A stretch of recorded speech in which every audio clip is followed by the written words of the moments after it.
Well, Darren, was that all you wanted out of a 3-day practice match?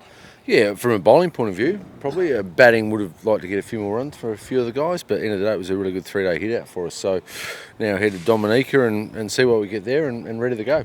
Is the result a concern? Well, not the result, but you gave up a 130-run lead on the first innings. Is that a concern heading into next week?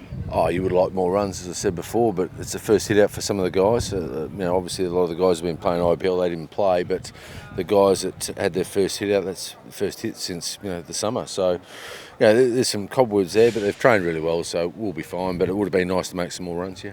Some pretty good positives out of it as well. Sean Marsh obviously with 100 and Josh Hazelwood bowled brilliantly with a new ball in both innings, didn't he? Yeah, that's right. They both played well. Voges was really good in his first game back, so really pleased for those guys and did a really good job for us.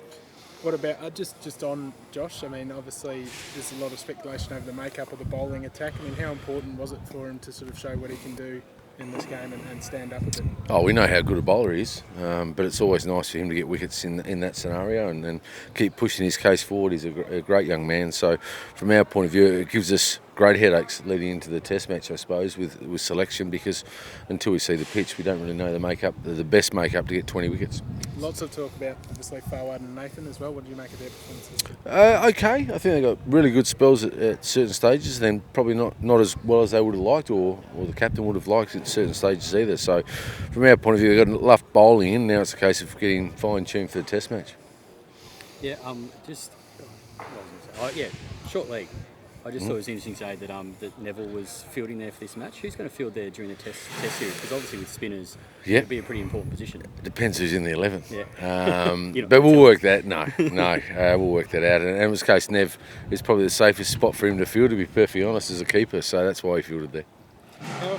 Also, I mean, you probably would have been keeping an eye on the other boys that were out back at the nets and doing their sort of stuff. How have those guys sort of adjusted to coming in here and stuff like that? They've recovered really well, so they're all good to go, which is good. We get on the plane tomorrow and it's all about prep for the first test now. So we've had a good mini training camp, if you like, for the week here. And then obviously the 3-day game, and they played really well, the President's 11, so it was a good quality opposition.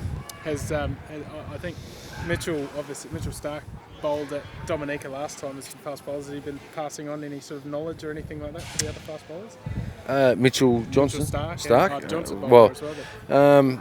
Look, we're chatting about a lot of things on the field, especially probably getting the ball to swing is our biggest thing here, and that's a big weapon for any fast bowling attack. So that knowledge will come into play once we have a look at the wicket and see what we've got.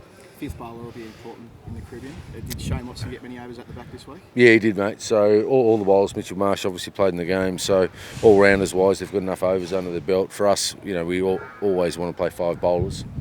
So the makeup of the side will just work from there. It seems quite difficult out there once the shine gets off the ball. What's going to be the key through those middle overs to get wickets once the new ball's got a bit older? Oh, probably our strength's been our patience over the last sort of 18 months, I suppose. So for us, it's going to be doing the basics really well and being really patient, and it's going to take a lot of hard work, as we know. But the game seems to speed up in the Caribbean quite quickly at the back end of a game. I just wanted to ask you as well about the sort of checking out the conditions in Dominica. I mean, are you going to be able to get an idea, sort of, obviously you get there 4 or 5 days out from the test, you're going to get a good idea once you see the pitch straight away, or is it going to be a late call? I think it's going to have to be a late call, lads. I'd love to give you the side earlier, but I reckon it's going to be a late call only because, this pitch changed a lot in the 24 hours leading up to the tour game, so it's going to be a really tight call which way we go. And just on, obviously, there's been a lot of talk here about Chanderpaul missing the series. Yep. What's your thoughts on a guy like that not making the cut? Oh, he's obviously had a fantastic career, but at the end of the day, that's West Indies' choice, it's not our choice. So he played very well for many years, but that's the way they decided to go, and that's not our business, to be perfectly honest. Does it change your plans at all? No, well, although we don't have to plan for him at the moment, so yeah.